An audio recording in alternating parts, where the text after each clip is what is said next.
Okay, so today I'm going to be teaching you guys how to use these bobber stoppers right here. They're both really easy to use. I personally enjoy these better because they allow the bobber pretty much not to slip as much as these guys do right here. These guys are easier to use. These guys are more efficient. I like these more personally, but I'm going to show you guys how to do both today. All right, so here we go. We have the two different kinds of bobber stoppers. We will start with this guy right here. This is the easiest bobber stopper to use. So pretty much what you're gonna do, so you're gonna take your main line right here. You're gonna thread your main line through this little opening hole right here. I don't know if you guys can see that very well. There's a little hole right there. Thread it right through that opening hole, just like that. Take a little bit, line out right there. Just like that. They're gonna press this bobber stopper onto that line. It's gonna slide all the way through both of those two. It's gonna pop out just like that. And you can set the others aside and save them for later. So this guy right here, you're gonna slide it all the way up as far as you need on your main line right here. So say I'm fishing in about 6 feet of water and I want that, that bait sitting about a foot above the base of like a river or a lake or wherever I'm fishing at, then I'm gonna go about 5 feet up on the main line. And then you're going to take your bobber and then thread it through like so. And this will allow the bobber not to slip. That's what the bobber stopper is there for. So let me actually thread this through right now. I'll show you how it works. Just gonna thread all this line through. See it pop out the base of the bobber right there.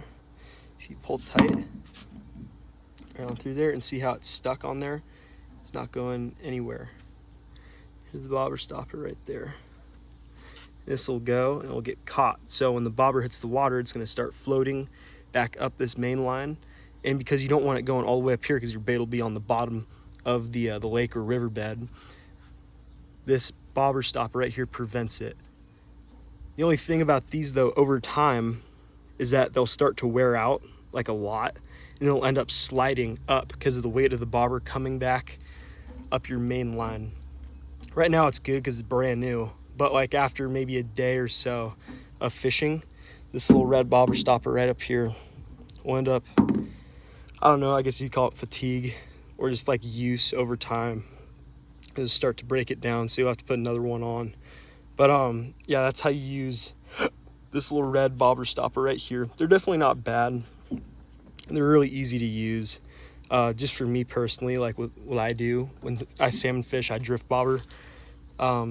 Just like this one. This thing tends to get worn out a lot easier than say these guys do right here. And I'll show you how to do these right now. These Bomac bobber stop knots. These are the ones I really like to use. And it keeps the good distance. It won't slide as much as the other one did. So what you're going to do, start off with this. So you're going to take this right here. And they have this black tube right here. It's hollow. So what you're going to do is take your main line right here. You're going to thread it through one end of the black tube. It's going to come out the other side. You're going to open it so it's right there on that main line. From there, what you're going to want to do is grab this pink line right here. It's the knot. You're going to slide it off. So now it's just the pink line on the main line. And then you can take this black tube out. It's not really necessary anymore to be on there. So you can discard that. And let's say again, I'm going 6 feet deep water. I want the bait set at about 5. So I'm going to go about 5 feet up. Let's just say that's 5 feet right there. That's what you're going to do is take both of these loose ends right here. You're gonna pull as tight as you can right there. And boom, you got a knot. You got a knot on there. So you're gonna grab a pair of scissors. You're gonna cut these loose ends right near the base. Like right there. I just leave a little extra so I can find it. Boom, right there. So you guys should be able to see that pretty easily. So right there is what you got. I could probably trim that a little bit more. I'll do that here in a second. Okay, so from there you have that on the line. Next, what you want to do, take a little red bead. They come in the packages. These packages, these little red beads. where you want to do. So here's the bobber stopper. Go all the way back to the beginning of your main line. You're gonna put this bead right through the beginning of your main line, just like that. So now that guy's on there right there. You're gonna slide this all the way down to that bobber stop right there, that knot in your line. See how that catches right there? That's what you want. That's really good. And then from there, you're gonna want to put your bobber through your main line, just like what we did with the other one. Boom. And there you go. It catches just like that, just like the other one. Again, I like this method better. That little bead, so that the knot doesn't slide through that little entrance right there, because it will if you don't put the bead on there. So it's very important you put the bead on. The bead will catch the knot, which then catches the bobber from going anywhere.